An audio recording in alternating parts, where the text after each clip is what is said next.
Donc, petite vidéo très rapide sur Django Prose Editor. J'ai préparé les modèles, tout comme ça, on va vraiment se concentrer dessus. Euh, donc, il arrive parfois, donc moi j'utilise beaucoup Wagtail, comme certains le savent. Euh, Sauf que parfois, moi je vais avoir des applications de Django où j'ai pas besoin de Wagtail. Par contre, j'ai envie d'avoir quand même un éditeur de texte pratique et sympathique euh, pour, euh, pour pouvoir écrire, bah, je sais pas, mes textes ou des grosses portions de texte, par exemple, comme si j'ai besoin de mettre des messages sur l'index d'une application, ou, bref, ou autre. On pourra même le faire pour écrire des articles, hein, entre guillemets. Euh, Bien que moi, si je pars sur du CMS, c'est direct Wagtail. C'est léger, donc ça s'appelle Django Prose Editor. Voilà, bon, pour les soutenir, n'hésitez pas à les mettre une étoile. Et en fait, c'est super léger et c'est super pratique. Donc, comment l'utiliser? Donc là, actuellement, j'ai un modèle ici, avec un text field. Donc, j'ai fait les migrations et tout, hein, donc, hop, comme ça, on va se concentrer là-dessus. Ok, tac. On va sur l'admin, voilà. Hop, donc vous voyez, basiquement, quand vous écrivez, bon, c'est un peu bidon d'avoir un title avec un text field. On utilise un car plutôt, mais c'est pas grave, hein, vous avez compris le principe. Euh, Donc je disais, quand vous avez un text field, en fait, pour la mise en forme, il faut utiliser du HTML. Voilà. Donc là, le but, c'est de ne pas avoir à utiliser du HTML, c'est de se faire quelque chose vraiment de sympa. Donc, si je reviens ici, alors, j'ai pas beaucoup d'espace parce que j'ai vraiment zoomé, donc j'ai pas énormément d'espace. C'est pas grave. Donc il faut d'abord aller installer Editor ici, donc vous avez la commande, voilà. Et donc vous allez voir, donc c'est super rapide à installer, c'est super léger. Je vais bien, hop là, prendre toute la tâche s'il faut, toute la place, je veux dire. Hop là. Donc moi je l'avais déjà entre guillemets installé, hein. Donc je l'ai déjà installé dans mon environnement virtuel. Donc là bref, j'ai fait la commande. Donc moi ça me marque bien ça ici que c'est déjà installé. Donc vous allez voir que l'installation se fait en 3 secondes. Et ensuite, c'est tout simple. On va aller dans les settings. Hop. Alors, lui, on va ce que lui fait un peu n'importe quoi avec. Voilà, c'est bien. On va utiliser donc c'est Django Prose Editor. Voilà. Donc, j'ai bien installé Prose Editor avec le Sanitize pour la sécurité.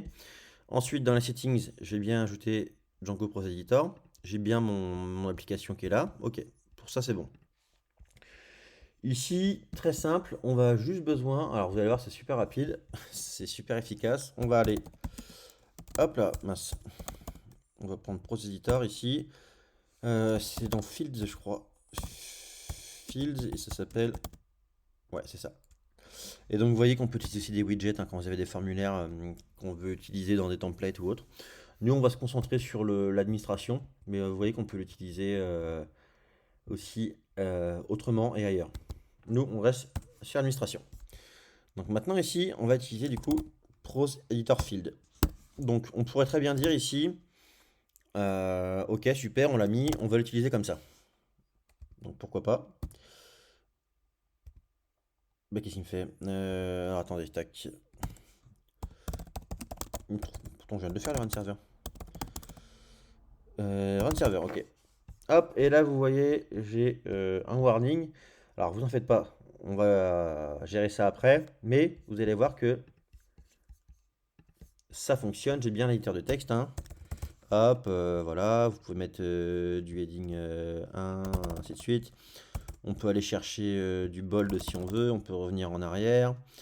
Voilà, vous avez plein de choses.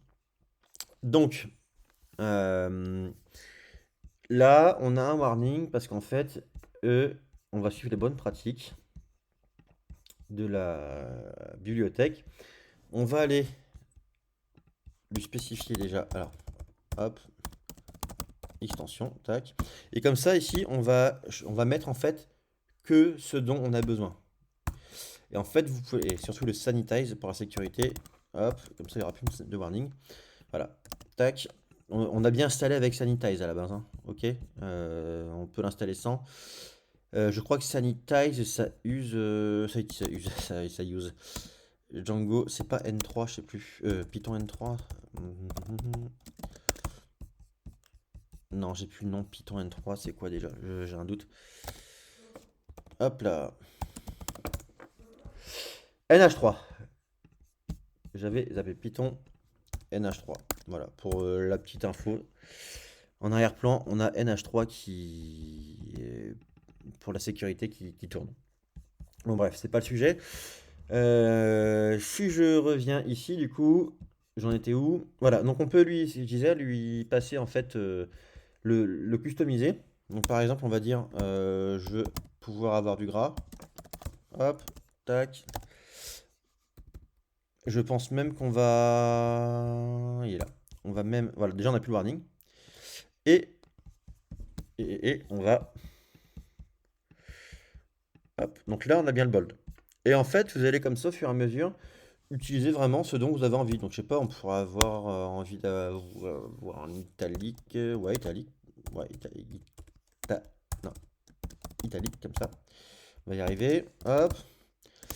On pourrait avoir envie d'avoir...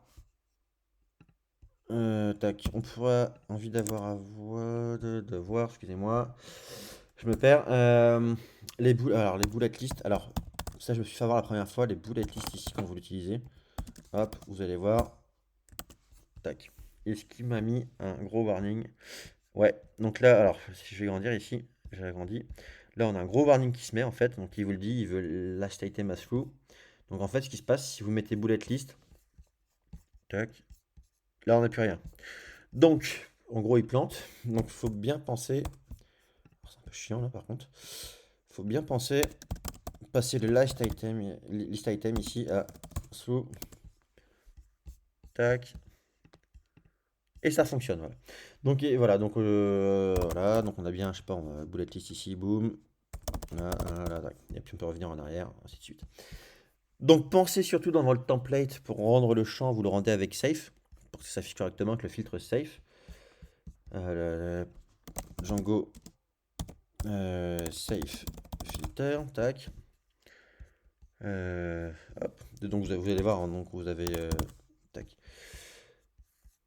Il me le met où le safe? Le safe, je le vois pas. Faut penser. Safe filter, hein, voilà, c'est ça. Donc, enfin, oui, c'est ça. C'est ça, voilà, c'est celui-là. Donc, par exemple, non, ça c'est en conditionnel. J'aurais bien voulu vous montrer qu'un exemple. J'ai l'escape. J'ai l'escape JS. J'aurais pu aller dans le menu, en fait, j'aurais été plus vite. Safe. Voilà, donc en fait, vous utilisez le filtre ici, safe. Donc, vous allez envoyer par exemple, je sais pas, genre task.title, le filtre, safe. Voilà, vous mettez un pipe et safe. Comme ça, vous affichez vraiment, vous mettez en format avec le HTML. Et donc, je disais, je ne sais plus. Oui, donc voilà. Donc là, j'ai mis quelques champs. Là, vous avez un peu de quelques exemples. Hop. Et quand vous allez ici, vous allez voir dans configuration, ok, l'introduction.